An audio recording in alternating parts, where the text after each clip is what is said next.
Praise the lord పిల్లలు, welcome to beginner class. అందరు సిద్ధంగా ఉన్నారు కదా? మనం ప్రార్థనతో లెసన్ స్టార్ట్ చేసుకుందాము. అందరూ మోకరించి చేతులు జోడించి కళ్ళు మూసుకుని. పరిశుద్ధ దేవానికి స్తోత్రం చెల్లిస్తున్నామయ్యా. మీ సన్నిధి మా మధ్యలో ఉంచండి ప్రభా. బిడ్డలతో మీరు మాట్లాడండి. చిన్ననాటి నుంచి నీ చిత్తం వారి జీవితంలో ఏమైందో అది తెలియచేయమని యేసు పరిశుద్ధ నామంలో అడిగి వేడుకుంటున్నాము తండ్రి, ఆమెన్. ఓకే మనీ, మనం ఈరోజు 13th లెసన్ చూసుకుందాము. 13th లెసన్ పేరు వచ్చేసి మోషేకు దైవ పిలుపు, ఇంగ్లీష్లో డివైన్ కాల్ ఆఫ్ మోజెస్. దీంట్లో కంటత వాక్యము 2 పేతురు 1వ అధ్యాయము 10వ వచనము. అందువలన సహోదరులారా, మీ పిలుపును ఏర్పాటును నిశ్చయము చేసుకొనుటకు మరి జాగ్రత్త పడుడి. ఇంగ్లీష్లో 2 Peter 1st chapter 10th verse. Therefore, my brothers, be all the more eager to make your calling and election sure. ఈ లెసన్లో మనం నేర్చుకొనబోయే విషయం ఏంటంటే, ఒకని సామర్థ్యం మీద ఆధారపడి దేవుడు ఎవరిని తన పని కొరకు పిలవడు. దేవుడు ఎవరినైనా తన పని కొరకు పిలిచిన ఎడల వారికి సామర్థ్యాన్ని కూడా ఇస్తాడు. When God calls a person to do his work, he will give ability to. లెసన్లోనికి వెళ్ళబోయే ముందు మనం లాస్ట్ సండే స్కూల్ క్లాస్లో ఏం నేర్చుకున్నామో కొన్ని విషయాలు చూసుకుందాము. మనం ఏం చూసామంటే మోషే పుట్టుక గురించి చూసాము.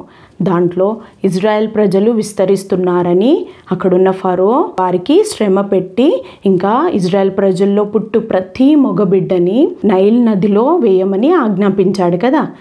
ఆ సమయంలో అద్భుతంగా దేవుడు మోషేని కాపాడినాడు కదా. ఆ మోషే ఏ ఫరో అయితే ప్రతి మగబిడ్డని చంపమని ఆజ్ఞాపించాడో ఆ యొక్క ఫరో రాజభవనంలో ఫరో యొక్క కుమార్తె యొక్క కుమారుడిగా అతను పెరిగాడు. అతను పెరుగుతున్నప్పుడు అతనికి ఇక్కడ చూడండి, అతనికి ఫరో యొక్క కుమార్తె అతనికి అన్ని విద్యలను, సకల విద్యల్ని అతనికి నేర్పిస్తూ వచ్చింది. ఆ యొక్క రాజభవనంలో అతను పెరిగాడు కదా. అక్కడ ఫరో యొక్క కుమార్తె ఇతనికి అన్ని రకాలైన విద్యలు, ఐగుప్తులో ఏమేమి విద్య అయితే ఉందో అదంతా కూడా అతను నేర్చుకున్నాడు. ఇంకొక వైపు ఐగుప్తీయులు ఇజ్రాయెల్ ప్రజల్ని బహుగా శ్రమ పెడతారు. వారందరినీ వెట్టి పనులు చేయిస్తాడు. అంటే జిగటమన్ను పనిలో, ఇంకా ఇటుకల పనిలో, ఇంకా పొలం పనిలో, ఇంకా భయంకరమైన దాసులుగా చేసుకుంటారు ఐగుప్తీయులు. ఈ విధంగా వారు ఎంతో శ్రమ పెట్టబడతారు. దాన్ని బట్టి వారి ప్రాణములు విసిగిపోతాయి. వారు ఎంతో దుఃఖముగా దేవుని సన్నిధిలో వారు మొరపెడతారు. చూడండి ఇక్కడ వారి యొక్క వెట్టి పనులను బట్టి దేవుని సన్నిధిలో వారు మొరపెడుతున్నారు, దేవునికి ప్రార్థన చేస్తున్నారు, దేవుని దగ్గర మూలుగుతున్నారు. ఐగుప్తుల చేతిలో నుంచి విడుదల కొరకు దేవుని దగ్గర వారు ప్రార్థన చేస్తున్నారు. ఈ విధంగా ఉంటుండగా మోషే పెద్దవాడయ్యి తాను తన హెబ్రీ సహోదరులను చూడాలని అనుకుంటాడు. అయితే మోషేకప్పుడు 40 సంవత్సరాలు. అతను ఒక హెబ్రీయుడే కదా, అది అతనికి తెలుసు.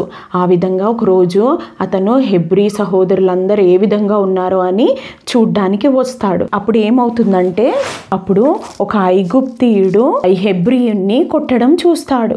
అది చూసినప్పుడు వెంటనే మోషే పరిగెత్తుకొని వచ్చి ఆ ఐగుప్తీయుణ్ణి కొట్టి చంపేసి ఇసుకలో పాతి పెడతాడు. తర్వాత మళ్ళీ తిరిగి రాజభవనంకి వెళ్ళిపోతాడు.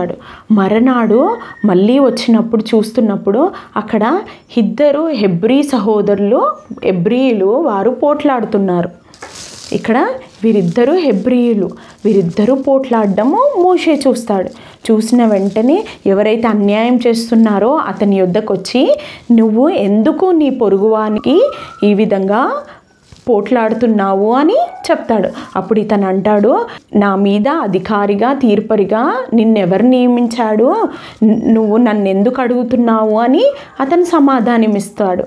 నువ్వు నిన్నటి వేళ ఐగుప్తిని ఏ విధంగా చంపావో ఆ విధంగా చంపాలనుకుంటున్నావా అని మోషేతో చెప్తాడు. అప్పుడు మోషేకి భయం వేస్తుంది. అంటే ఈ విషయం అందరికీ తెలిసిందా అని అతను భయపడి ఉంటాడు. తర్వాత ఫరోకి కూడా ఈ విషయం తెలుస్తుంది. తెలిసిన వెంటనే మోషేని చంపాలనుకుంటాడు. అప్పుడు మోషే వెంటనే అక్కడి నుంచి పారిపోతాడు. అతను చూడండి ఇక్కడ, అతను వెంటనే అక్కడి నుంచి పారిపోతాడు. అతను ఎక్కడికి పారిపోతాడంటే మిద్యాను దేశమునకు పారిపోతాడు.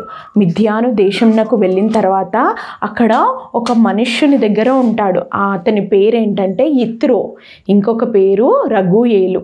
అతని దగ్గర ఈ మోషే ఉంటాడు. అతనికి ఒక కుమార్తెతో ఈ మోషేకి వివాహం జరుగుతుంది. ఆమె పేరు సిప్పోరా. మోషే యొక్క భార్య పేరు సిప్పోరా. మోషే తన మామ అయిన యిత్రో మందను మేపుతూ ఉండేవాడు. ఈ విధంగా ఉంటుండగా ఒకరోజు ఒక పర్వతం దగ్గర తన మందను మేపుతున్నాడు. ఆ పర్వతం పేరు హోరేబు. హోరేబు పర్వతం దగ్గరికి వచ్చినప్పుడు అతనికి 80 సంవత్సరాలు. అప్పటికి అతను ఆ పర్వతం దగ్గర ఒక అద్భుతం చూస్తాడు. ఏంటంటే అక్కడ ఒక పొదను చూస్తాడు.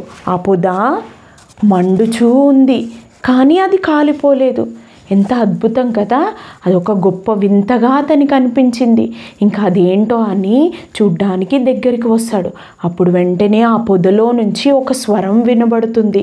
ఆ అగ్నిజ్వాలలు గల ఆ పొదలో నుండి దేవుడు మోషేకి ప్రత్యక్షమవుతాడు. అప్పుడు ఆ యొక్క అగ్నిలో నుండి దేవుని యొక్క స్వరం ఈ విధంగా వినబడుతుంది. ఏమని అంటే, మోషే మోషే, నువ్వు దగ్గరికి రాకు, నీ పాదములకు ఉన్న చెప్పులను విడిచిపెట్టుము అని దేవుడు చెప్తాడు. ఎందుకంటే ఇది పరిశుద్ధమైన స్థలము అని చెప్తాడు. ఇంకా దేవుడు మోషేతో ఏమంటాడంటే, నేను నీ తండ్రి దేవుడిని, నేను అబ్రహాము దేవుడును, నేను ఇస్సాకు దేవుడను, నేను యాకోబు దేవుడనని తనను తాను మోషేకి బయలుపరుచుకుంటాడు. ఈ విధంగా బయలుపరుచుకున్న తర్వాత ఇంకా మోషేకి దేవుడి హృదయంలో ఉన్న భారాన్ని తెలియజేస్తాడు. తనకి ఆ భారాన్ని తెలియజేసి తనకి ఒక పని అప్పచెప్పాలని అనుకుంటాడు. అదేంటంటే, దేవుడు ఆ ఇజ్రాయెల్ ప్రజలు ఉన్నారు కదా, వారి యొక్క బాధను, శ్రమను అవన్నిటినీ దేవుడు చూస్తాడు. ఇంకా ఇజ్రాయెల్ ప్రజలు దేవుడి దగ్గర మొర పెడతారు కదా, ఆ మొరను కూడా చూసి దేవుడు వారందరినీ, ఇజ్రాయెల్ ప్రజలందరినీ ఆ ఐగుప్తు నుంచి విడిపించి పాలు తేనెలు ప్రవహించు ఒక అందమైన దేశమైన కానానుకి నడిపించాలనుకుంటాడు. అయితే దానికోసము దేవుడు మోషేతోని ఈ విధంగా చెప్తాడు. ఏమని అంటే, మోషే నువ్వు ఫరో దగ్గరికి వెళ్ళు, ఫరో దగ్గరికి వెళ్ళి వారితో ఈ విధంగా చెప్పు. ఏమని అంటే, నేను ఉన్నవాడను అనువాడను, ఈ ప్రజలను నన్ను ఆరాధించడానికి వారిని పోనిమ్ము అని ఫరోతో చెప్పు అని దేవుడు అంటాడు. అప్పుడు వెంటనే మోషే భయపడి, నేను ఫరో యొద్దకు వెళ్ళి ఇంకా ఇజ్రాయేలీల్ని ఆ ఐగుప్తు నుంచి తోడుకొని రావడానికి నేను ఎంతటి వాడను అని తన బాధ్యత నుంచి తప్పించుకోవాలని మోషే దేవుడితో చెప్తున్నాడు. అప్పుడు దేవుడు నువ్వు వెళ్ళు అన్నప్పుడు అతను మళ్ళీ, నేను అక్కడికి వెళ్ళినప్పుడు ఇజ్రాయేలీలు నాతోని దేవుడు ప్రత్యక్షం కాలేదు నీకు అని చెప్తారు అని దేవుడితో అంటున్నాడు మోషే. ఇంకా వారు నన్ను నమ్మరు అని కూడా చెప్తున్నాడు. అప్పుడు దేవుడు ఏం చెప్తున్నాడంటే, దేవుడు అంటాడు, నేను నీకు 2 సూచనలు చూపిస్తాను, అంటే సైన్స్ చూపిస్తాను, దానిని బట్టి వారు నమ్ముతారు అని 2 సూచనలు మోషేకి చూపించాడు. మోషే చేతిలో ఏముంది అని దేవుడు అడుగుతాడు. అప్పుడు మోషే ఏమంటాడంటే కర్ర అని చెప్తాడు. అతని చేతిలో కర్ర ఉంటుంది.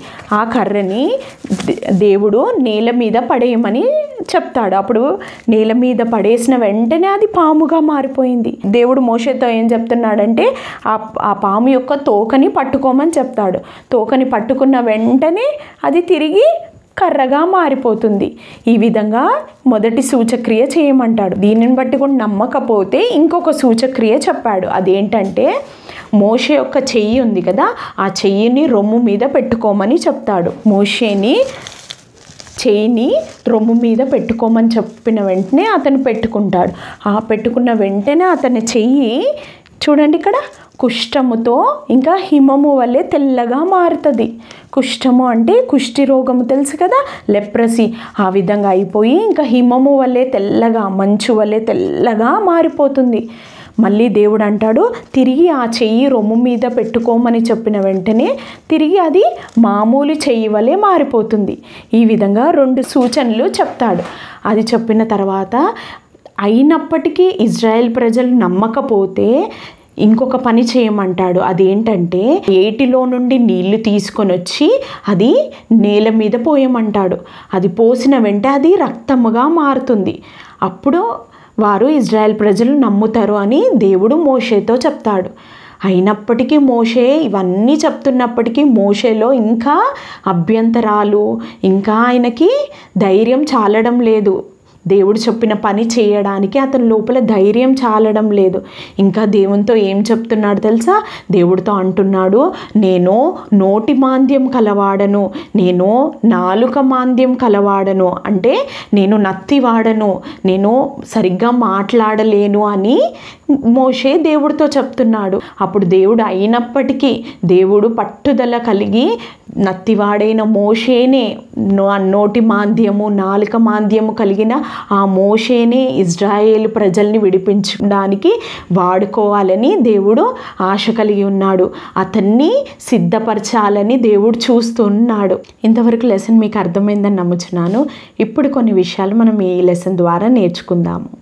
ముఖ్యంగా ఒకని యొక్క సామర్థ్యము అంటే అతని శక్తిని బట్టి, బలంను బట్టి, అతని యొక్క జ్ఞానమును బట్టి, ఇంకా అతనికి ఉన్న యోగ్యతలను బట్టి దేవుడు ఒకరికి తన పని అప్పచెప్పడు, తన పని కొరకు పిలవడు. కానీ దేవుడు ఎవరైనా తన పని కొరకు పిలిచిన ఎడల వారికి దేవుడు అన్నీ ఇస్తాడు. వారికి సామర్థ్యము, శక్తి, వారికి బలము, ఇంకా వారికి కావాల్సిన జ్ఞానము అన్నీ కూడా ఇస్తాడు. అదేవిధంగా మోషేకి కూడా మనం చూస్తున్నాం కదా, మోషే నత్తివాడైనప్పటికీ, మాట్లాడలేకపోయినప్పటికీ దేవుడు అతన్ని తన పని కొరకు పిలిచాడు. పిలిచి అతనికి దేవుడు అతనికి కావలసిన సామర్థ్యాన్ని ఇచ్చి వాడుకోవాలని ఆశించాడు. అదేవిధంగా దేవుడు మిమ్మల్ని కూడా, మీరు దేవుని బిడ్డ అయితే నిన్ను కూడా దేవుడు ఒక పని కొరకు ఏర్పరచుకున్నాడు. ఆ పనికి కావలసిన శక్తిని, ఇంకా దానికి కావలసిన సహాయమును, ఇంకా ధైర్యమును అన్నీ కూడా దేవుడు ఇస్తాడు. ఉదాహరణకి ఒక ఇంట్లో పెద్ద పాత్రలు ఇంకా చిన్న పాత్రలు ఉంటాయి కదా, అన్నిటికీ ఏదో ఒక పని ఉంటుంది కదా. అయితే చిన్న బిడ్డ అయిన నీకు కూడా దేవుడు ఏదో ఒక పని నియమించి ఉండొచ్చు కదా. దేవుడు మీ స్నేహితులకి, మీ ఫ్రెండ్స్కి దేవుని గురించి చెప్పమని ఎప్పుడైనా చెప్పినట్లయితే నువ్వు కనిపిస్తుండొచ్చు కదా, నాకు రాదు, నాకు తెలియదు, నా వల్ల కాదు, నాకు శక్తి లేదు అనుకోవచ్చు. కానీ ఒకవేళ దేవుడు నీకు ఆ పని కొరకు పిలిచిన ఎల్లా నీకు కావలసిన శక్తిని, బలముని, ఇంకా జ్ఞానమును అన్నీ కూడా దేవుడు ఇచ్చి నిన్ను వాడుకుంటాడు. అన్నిట్లో దేవుడు నీ కృపనిచ్చి ముందుకు నడిపిస్తాడు. ఈ లెసన్ యొక్క యాక్టివిటీ ఏంటంటే మీరు మండుచున్న పొదను చేయాలి. గ్రీన్ కలర్ పేపర్ కానీ, గ్రీన్ కలర్ పెయింట్ కానీ మీరు ఈ విధంగా చేయాలి. దాని మీద ఇంకొక పేపర్ ఈ విధంగా అతికించాలి. ఇది ఈ విధంగా అగ్నిగా ఉన్న ఈ ఆరెంజ్ కలర్ పేపర్ని కానీ పెయింట్ కానీ వేసి అతికించండి. దాని మీద ఒకవేళ మీరు తెలుగులో రాసినట్లయితే ఈ విధంగా రాయండి, దేవుడు తన పని కొరకు పిలిచినప్పుడు సామర్థ్యము కూడా ఇచ్చును. ఒకవేళ ఇంగ్లీష్లో రాసినట్లయితే when God calls anyone for his work, he gives ability to అని రాయండి. ఇది మీ యాక్టివిటీ బుక్లో స్టిక్ చేయండి. దేవుని చిత్తం అయితే నెక్స్ట్ సండే స్కూల్ క్లాస్లో ఇజ్రాయేలీయుల విడుదల అనే లెసన్ చూసుకుందాము. ఇప్పుడు మనము ఈ యొక్క క్లాస్ని ప్రార్థన ద్వారా ముగించుకుందాము. అందరూ మోకరించి చేతులు జోడించి కళ్ళు మూసుకోండి. పరిశుద్ధ దేవానికి స్తోత్రం చెల్లిస్తున్నామయ్యా. ఇంతవరకు మీ సన్నిధి మా మధ్యలో ఉంచినందుకు వందనాలు ప్రభా. ఈ దినాల్లో ప్రభా నువ్వు ఏ బిడ్డని ప్రభా నీ పని కొరకు నువ్వు నిర్ణయించుకున్నావు ప్రభా. వారితో మీరు మాట్లాడండి ప్రభా. మీరు చిన్ననాటి నుంచి మీ యొక్క కృపను వారి మీద కుమ్మరించమని యేసు పరిశుద్ధ నామంలో ప్రార్థించి వేడుకుంటున్నాము తండ్రి. ఆమేన్.